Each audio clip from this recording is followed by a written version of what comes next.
Hello guys, road പണി പൂർത്തിയാകാത്ത പാലത്തിൻ്റെയൊക്കെ മുകളിൽ കയറുന്ന ആളുകൾ കാണുന്നത് എന്താണെന്നറിയോ? അതെ, NH66 ബ്ലോക്കാക്കി നടക്കുന്ന കൊല്ലം ശക്തികുളങ്ങര ശ്രീ ധർമ്മശാസ്താവിൻ്റെ ഉത്സവമാണ്. കണ്ട റോഡിലെങ്ങും ഒരു വണ്ടി പോലും ഇല്ല. പണ്ടൊക്കെ ഉത്സവത്തിന് പോകുമ്പോൾ ഈ ബലൂൺ ആഗ്രഹിക്കാത്തവർ ഉണ്ടാകില്ല. കാലം മാറിയപ്പോൾ ഇന്ന് ബലൂണിൻ്റെ കോലവും മാറി.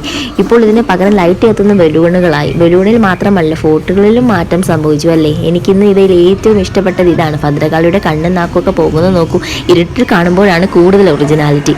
പണ്ട് ഇതുപോലെയുള്ള ഫ്ലോട്ടുകളൊക്കെ കണ്ട് പേടിച്ച് കരഞ്ഞിട്ടുണ്ട്. വേറെ ഒരെണ്ണം തീയൊക്കെ പോകുന്നുണ്ട്. എന്തുവാണോ എന്തോ എനിക്ക് മനസ്സിലായില്ല. പറക്കുന്നുണ്ടല്ലോ, എന്തായിരിക്കും?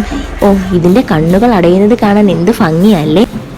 പണ്ടൊക്കെ ശിവന്റെ തലയിൽ നിന്ന് വെള്ളം വീഴുമ്പോൾ നനയാനായിട്ട് അടുത്ത് പോയി നിൽക്കുമായിരുന്നു. ഉത്സവത്തിൻ്റെ ഏറ്റവും ഹൈലൈറ്റ് പറഞ്ഞില്ല. അതെ, ആനയില്ലാതെ എന്ത് ഉത്സവം?